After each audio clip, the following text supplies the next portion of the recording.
Mon super-héros préféré, c'est pas hyper original, mais c'est Batman.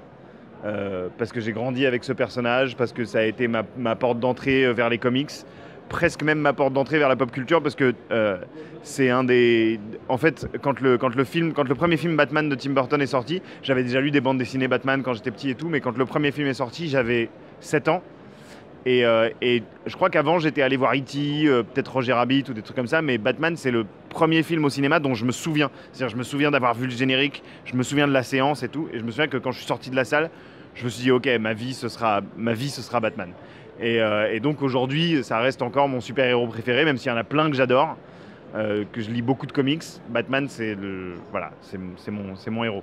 Et pour toi, à tes yeux, la meilleure adaptation de comics, que ce soit en film, en série, même en jeu vidéo, peu importe, la meilleure adaptation de comics à tes yeux? Alors il y a beaucoup de choix. Il y en a encore de plus en plus chaque jour, puisqu'il y a plein de films qui sortent, il y a plein de jeux vidéo.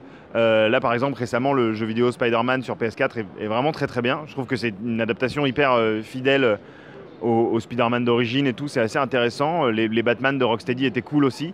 Moi, forcément, vu que je suis un peu nostalgique, j'aurais envie de dire les films de Tim Burton, tu vois, Batman et Batman le défi.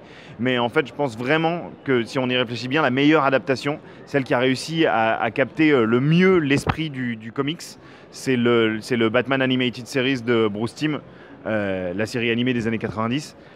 Moi, j'étais hyper fan, j'avais tous les jouets. Donc déjà, quand j'étais jeune, j'étais fan. Et maintenant que je suis plus vieux, là, ça vient de ressortir en Blu-ray. Quand tu remates le truc, déjà, premièrement, ça avait un parti pris visuel tellement précis que ça a super bien vieilli. Ce côté art déco, un peu années 40 et tout, ça crée un truc, comment dire, un peu intemporel qui fait que tu te dis pas exactement à quel moment ça peut se passer. Et ça fait que ça vieillit très très bien. Les voix originales, les voix en VO sont super. Mark Hamill qui fait le Joker, enfin, je veux dire, c'est devenu, d'ailleurs c'est pas pour rien s'ils l'ont engagé pour faire le Joker aussi dans les jeux vidéo, c'est que c'est presque lui le meilleur Joker en dehors des comics, quoi, si tu veux. Même si j'adore Heath Ledger, j'adore Nicholson, Mark Hamill il a vraiment imposé sa patte durablement sur le personnage. Kevin Conroy pareil, le mec maintenant il a, je sais pas quel âge il a, mais il continue à faire la voix de Batman alors qu'il a clairement plus l'âge de le faire parce que c'est la meilleure voix, si tu veux. Donc pour moi, ouais, c'est Batman Animated Series. Je pense que Bruce Timm a vraiment trouvé un truc avec ça. Et d'ailleurs, pour moi, c'est pas un hasard si depuis, il essaye un peu de reproduire le même... il essaye de retrouver cette magie avec ses adaptations animées. Et pour moi, jamais il arrive vraiment à retranscrire ce qu'il avait réussi à faire dans la série animée Batman. Qu'est-ce que tu nous conseilles de lire chez DC ou bien Marvel de toute urgence? Hier soir, je viens de finir Wonder Woman Earth 2. Non, Earth One, pardon, de Grant Morrison et Yannick Paquette. C'est le volume 2. Le volume 1 est sorti il y a un an. C'est pas juste une issue, c'est des volumes qui font une soixantaine, 60-70 pages, je pense. Donc c'est comme un très gros épisode. Et c'est absolument formidable. C'est-à-dire que c'est, je crois, le meilleur truc de Wonder Woman que j'ai lu depuis au moins 10 ans. Peut-être depuis le New 52 de Brian Azzarello qui était pas mal, mais là c'est vraiment Grant Morrison qui donc transpose toute l'histoire de Wonder Woman dans un univers parallèle, tu sais, dans le multiverse en fait. Donc c'est dans un univers qui est très très proche de celui de DC, mais avec des petites différences.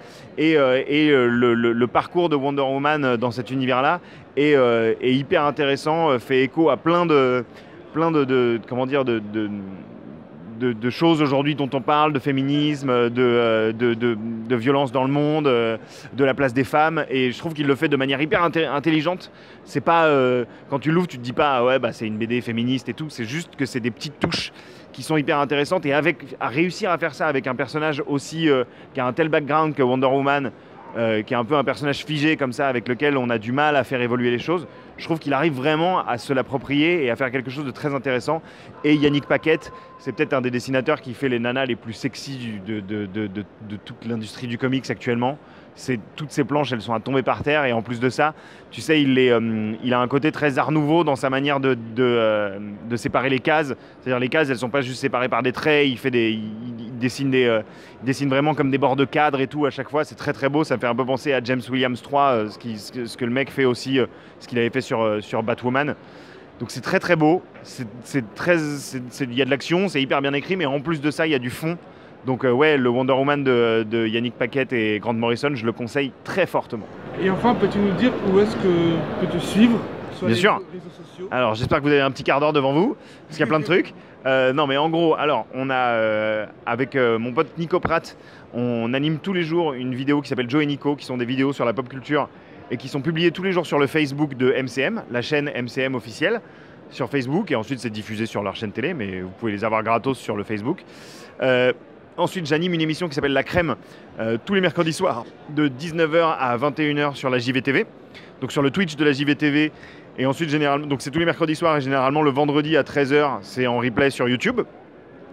Et à côté de ça, j'ai un Instagram de photos de jouets, parce que je fais de la photo de jouets. Des jouets de super-héros, des jouets de films d'horreur que je prends en photo, que je mets en scène.